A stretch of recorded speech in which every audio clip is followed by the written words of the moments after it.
Hey everyone, welcome to another Rope for a Cue video. Something a bit different this time in terms of an intro. I'm away in London working, so I've not had a lot of time for snooker and video editing.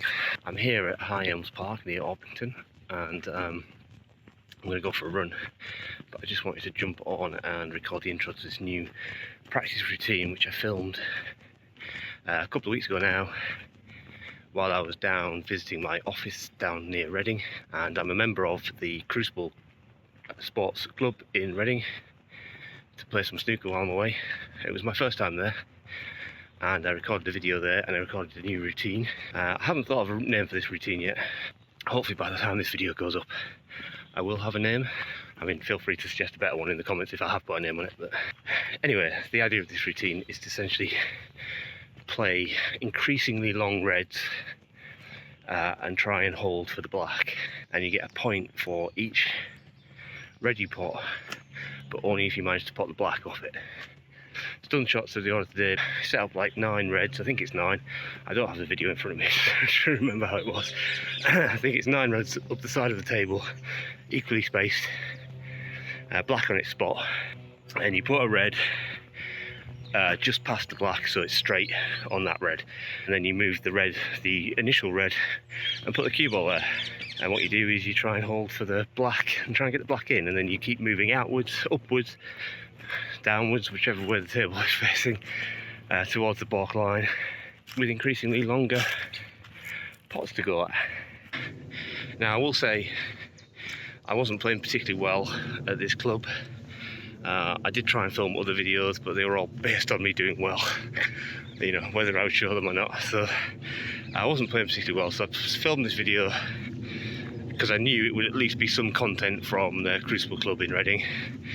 But be warned, I don't do very well in this attempt, so look out, there'll probably be another one fairly soon where I do better from my own club.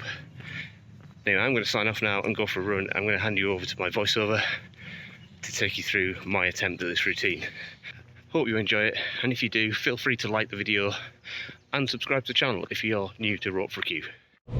So here we go then, and just in case I didn't explain it very well in that intro, which almost is certainly true, you can see the reds lined up on the right hand side of the table. I've just replaced the first one with the cue ball, and that is basically now a straight pot on this red next to the black, pretty much straight anyway, and the idea is to hold for the black, and you get a point for the combo basically. So you don't get a point if you get the red in, you only get a point if you pot the red and pot the black, because the whole point is to hold for the black. So I'm taking my time over this one.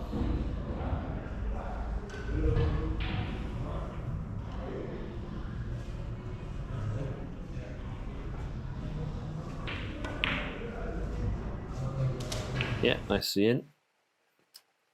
So this is the first edition of this particular routine, so I'm going to show you me setting up the shot each time, but I fast forwarded it just so you don't have to sit through it in real time.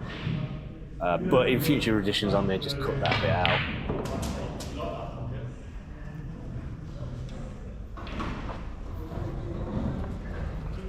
So ideally I'm holding on the black but not straight, so I want to have a little bit of an angle. Although I'm not playing a positional shot on the black, I do want to get used to not being straight on the black basically. So I'm trying not to land straight.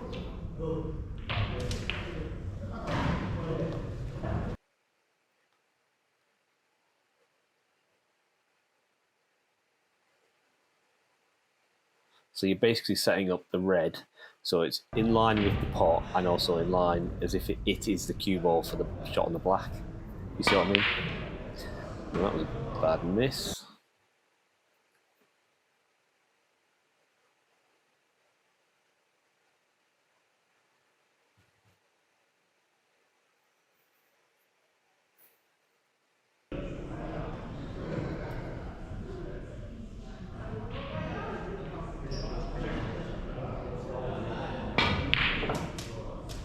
Okay, that was a pretty nice one. Held that one nicely.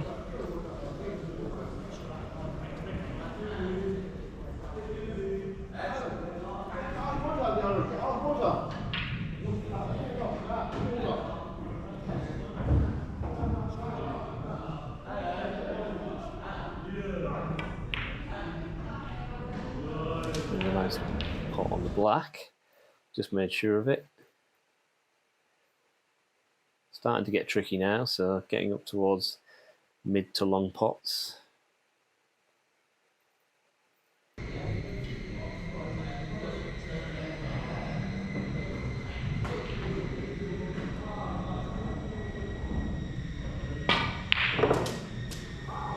It's a nice pot, but didn't hold it very well. So I've left myself a tricky cut into this blind pocket. It's not too bad though, so let's see how I do.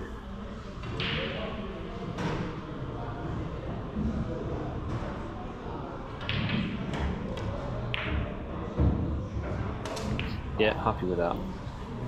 That was a tricky one.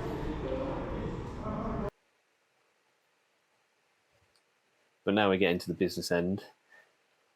And yeah, 4 long pots remaining basically.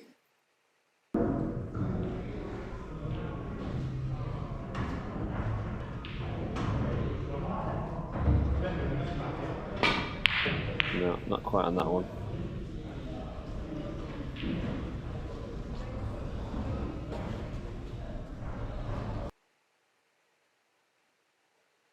So yeah, as I said in the intro, I filmed this at the Crucible Sports Club in Reading, which I've joined to be able to allow me to play snooker while I'm working away at my office, which is not too far from Reading.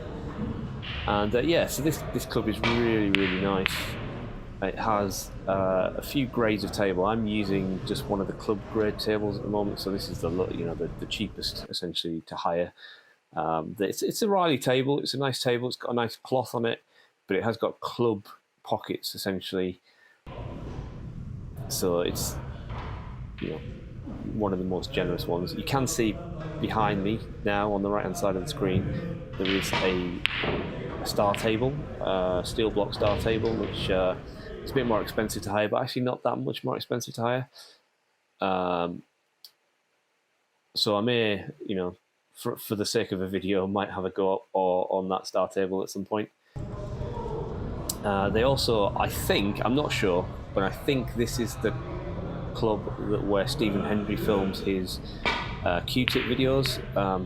Because they do have a Stephen Hendry private room essentially, which, as far as I'm aware, has a Rasson table in it, which is table 1. And if you look closely on some of his videos, you can see, like if you look under the scoreboard on my video here, you can see the Crucible logo and then table 3, which is the one I'm on. And I think if you look on his videos, the ones he films, obviously not when he's away at events, but the ones he films at home, if you like, I'm pretty sure it has that same sign, but it says table 1. And as I say, in this club there is a Stephen Hendry room, which has a Rasson table, and which you can hire for events and things like that. It's quite expensive, but you can hire it. So I may, again, for the sake of a video, I might do a fake Stephen Hendry Q-tip video from that room at some point. But we'll see. So once you've done the right-hand side of the table, you set the whole thing up again on the left-hand side of the table. But that was a very disappointing miss on that easy red. I'm pretty disappointed with myself. I was almost thinking I might start this routine again because I really don't want to show that pot, but that's not the spirit of the game, Got to show the whole thing. So can I redeem myself on this one? Yes, that's a better one. Although I've left myself pretty straight on this black, but luckily I don't have to get positioning with the red.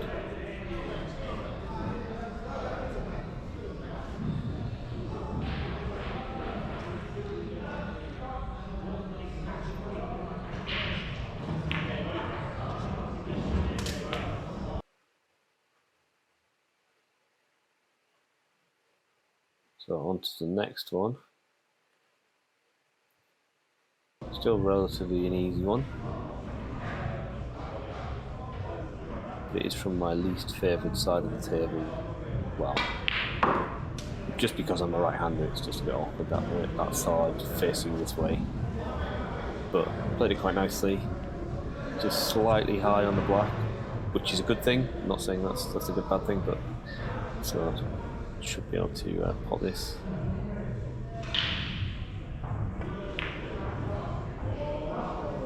played it pretty much dead weight to make sure. Obviously, if I was trying to get a position, I would have to play that a bit harder for the cue ball to come off the cushion.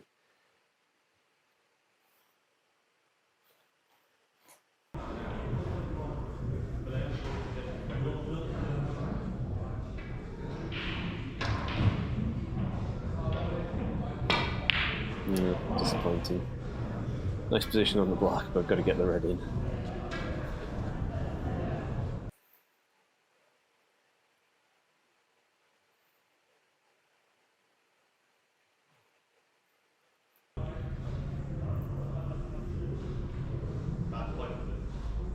So it's starting to get a little bit tricky. Bit of a stretch, really. I roughly put the line of the reds halfway between the blue spot and the cushion, which does make these next couple a little bit of a stretch. Because I'm a bigger guy, it do seem to be a bit of a stretch. So yeah, just have to stretch over the pocket a little bit. Nowhere near on that one, unfortunately. So I think 6 might be my score to beat. As I said in the intro, I didn't play very well in this session. It was a bit disappointing. I was looking forward to playing at this club for like a few days before, and yeah, didn't play very well, unfortunately. So I didn't manage to get any videos filmed that I was happy with, apart from this one, even though the performance. But actually, it's not such a bad thing to have. Oh, that was a good pot. It's not such a bad thing to have a low score on my first attempt because it gives me the opportunity to beat it. You know, what wouldn't have been good was to get like 15 out of 18 on this attempt and then for the next 3 weeks not be able to get any better, so I wouldn't have any videos to show you.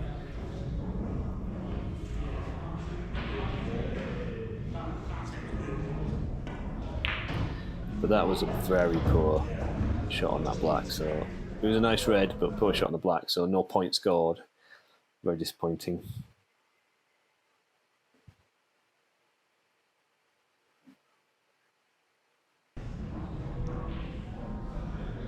So at least now I'm around the end of the table, so I'm not having to stretch as much. But again, nowhere near that. As I say, I was completely out of kilter in this session. You know, it just happens sometimes. Have bad sessions.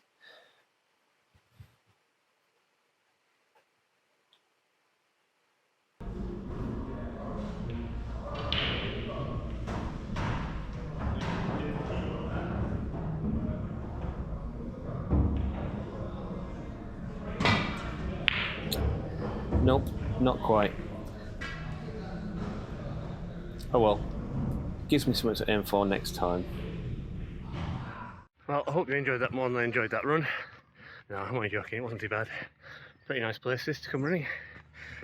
And yeah, so in terms of uploads, there's probably not going to be one this weekend, unfortunately. Easter weekend and I'm away for 5 days with no snooker involved, so I'm going to struggle.